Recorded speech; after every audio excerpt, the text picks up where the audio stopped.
Welcome to our presentation. We're the group working for Fermilab, specifically on the graph neural networks for neutrino event reconstruction.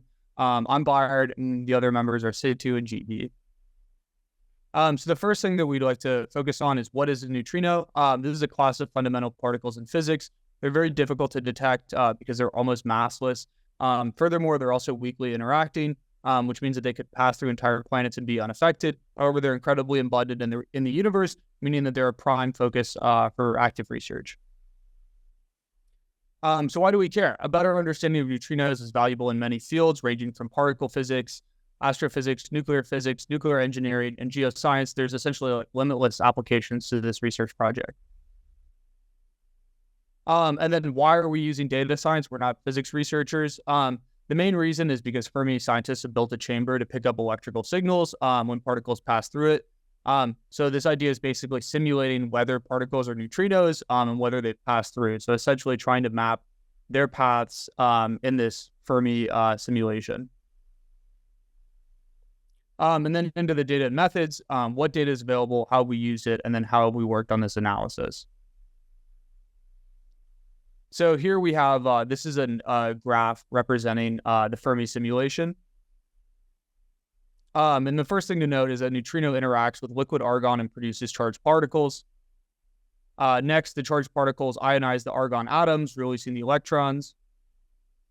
And afterwards, electrons hit planes of wires, sensing electrical signals. And these 3D planes are used to create like a 3D image of the path of these particles. And so essentially what this detector does is it collects data about electrical pulse signals on wires, and these are known as hits, and it measures the following properties of time, location, and energy. And then all of this has been aggregated into a data set, which has been the primary thing that we've been working on in our research, which is the microboon NE data set with 330,000 simulated neutrino interactions.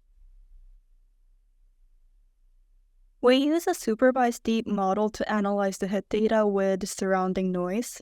We can get 3 different types of output from this supervised model. The first is semantic classification, which speaks to the category of particle that produced the hit.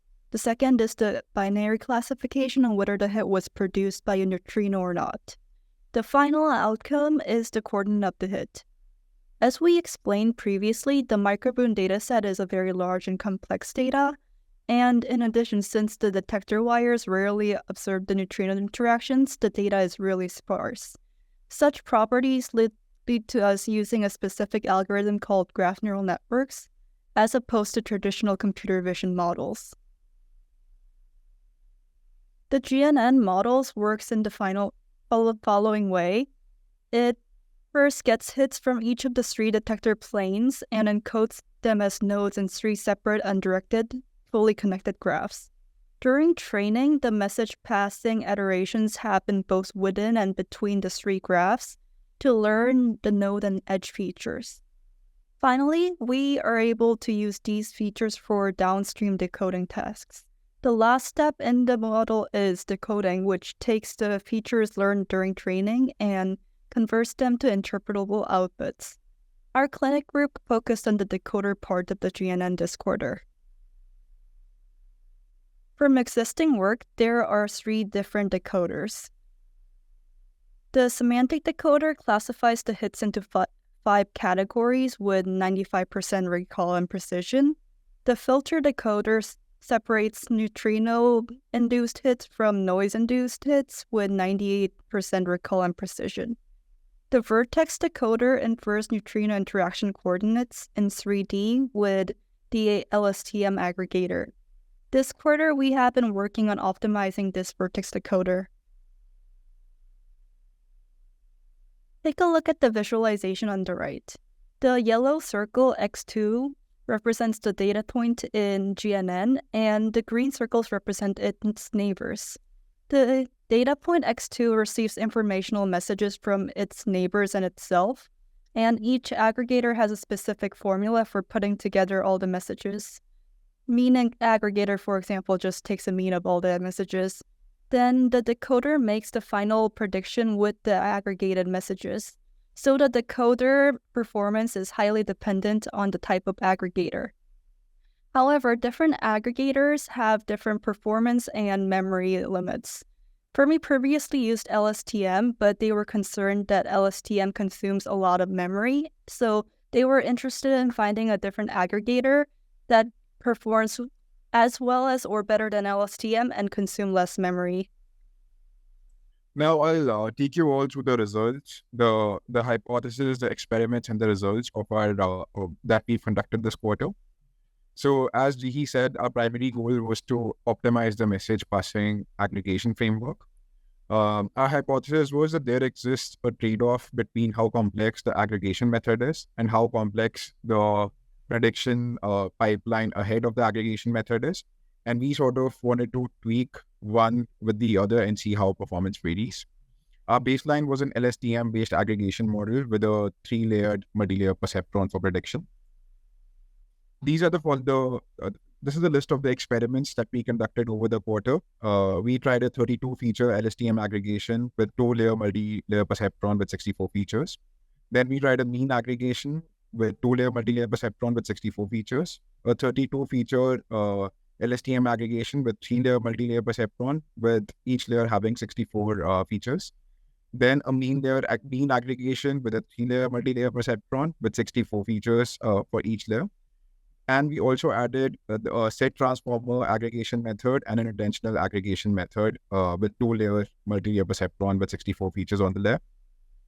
Our findings were that permutation invariant aggregation methods, that is aggregation methods that do not rely on the order of the data of the messages that it receives, they perform better than permutation variant methods like LSTM aggregation, which was our baseline. We saw that the mean aggregator has the most consistent convergence in its loss function, and also it performs really well, significantly better than the LSTM aggregator in predicting the vertex coordinates. The LSTM aggregator and the transformer aggregator were prone to bumps in their loss function and their prediction values. However, the mean aggregator, on the other hand, performed really consistently on that. The other finding that we had was the memory overhead of complex aggregators like set transformers is significantly higher as compared to simpler aggregators like the mean aggregation function. We saw that the set transformer aggregation takes up 3 times GPO memory as compared to the mean aggregation function. We tried various iterations of the transformer model, wherein we started off with 6 encoders, 6 decoders, and 8 attentional heads, the classic transformer. And towards the end, we implemented a transformer light version, which was 1 encoder, 1 decoder, and 2 attentional heads.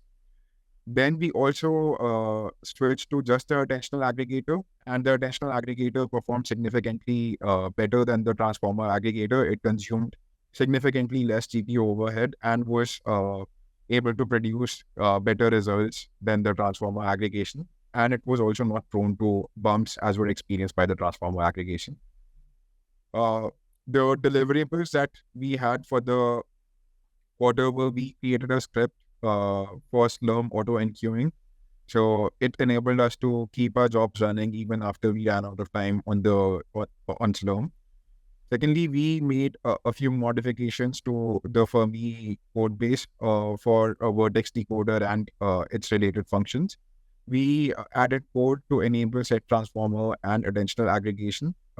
We also added a linear layer to reduce input parameters for aggregation right before aggregation happens.